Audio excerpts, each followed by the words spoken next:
Hello everyone! Welcome to back my channel. I hope everyone is having a wonderful day. Before starting the video, please go ahead and hit the subscribe button and give this video a thumbs up. While Hollywood mourns an acting legend, Santa Fe authorities investigate the couple's strange deaths in the years after he became a Hollywood star. Gene Hackman indulged a taste for renovation projects. His 10th house, the successor to showcases in Montecito and Carmel, was on 12 secluded acres on a pinyon-covered hilltop outside Santa Fe. He'd had the ceilings raised to soaring heights, helped demolish walls himself, and created multiple buildings on the compound. "I don't know what's wrong with me," he told Architectural Digest in 1990. "I guess I like the process, and when it's over, it's over." But this would be his final home. After he retired in 2004, he lived here with his second wife, Betsy, a classically trained pianist whom he'd married in 1991. They also died here, husband and wife, aged 95 and 65, under circumstances that were shocking and chillingly mysterious. Their bodies were discovered February 26, when, according to Santa Fe County Sheriff Evan Mendoza, a pest control worker came to the house and found it strange that no one answered. He contacted a neighborhood security officer who saw the bodies through a window and called 911. Officers arrived to find Hackman's and Betsy's corpses in separate rooms. His near the kitchen, sunglasses, and cane on the floor. Hers in a bathroom, where prescription pills were scattered on a counter. Police later collected blood pressure and thyroid medications from the home, along with Tylenol. One of their dogs, a German Shepherd, was discovered dead 10 to 15 feet from Betsy in a kennel crate in a closet. Two other dogs were alive, one near Betsy, the other outside. A family friend later took them in. The front door was unlocked and a back door sufficiently ajar to let the dogs come and go, paying tribute to the celebrities who have died in 2025. In an affidavit to obtain a search warrant of the property, Santa Fe Sheriff's Office Det. Roy Arndt reported that one officer had described Betsy's body as bloated, with mummification in her hands and feet. Hackman's body was in a similar state.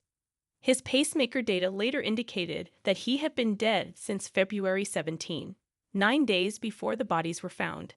The affidavit stated that there was no indication that either had suffered blunt instrument trauma or that anything had been removed from the house or disturbed. Authorities also found no obvious signs of a gas leak, according to the affidavit, and both tested negative for carbon monoxide poisoning. Mendoza said on NBC's Today, February 28, that he was pretty confident no foul play occurred, but he wasn't ruling it out. He said the results of the couple's autopsies would provide more clues to the ongoing investigation, but a full report could take several weeks. "I hope for a little bit of patience on the family's part, on everybody's part," Mendoza said, "so we can have some answers."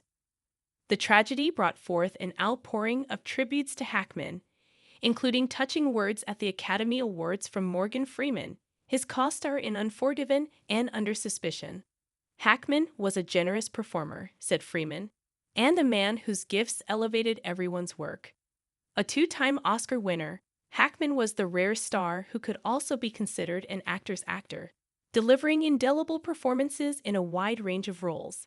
A tough cop busting a heroin smuggling ring in The French Connection, a minister trapped in an overturned cruise liner in the Poseidon Adventure, the Man of Steel's nemesis Lex Luthor in 3 Superman movies. "Loved you in everything," posted Viola Davis. Francis Ford Coppola, who directed Hackman in what the actor considered one of his most challenging performances. A drab, introverted surveillance expert in The Conversation, called him magnificent in his work and complexity. To his 3 children, though, he was always just dad and grandpa, said Leslie, 58, and Elizabeth, 62, his daughters with ex-wife Faye Maltese, who died in 2017. He's also survived by a son, Christopher, 64, and granddaughter Annie, a solidly built 6'2". He called himself a lummox. Hackman nearly always presented himself as a kind of everyman, measured in his speech and gesture, not heartthrob handsome but virile. He projected a gruff, no-nonsense gravitas. He was a tough nut.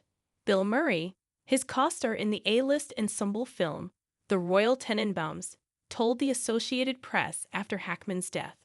Hackman admitted that he tended to be moody and introspective to the point of disturbing. Much of that, he suggested, was rooted in an unhappy childhood. Nathan Lane, Viola Davis, and more stars react to Gene Hackman's death. He was one of our greatest.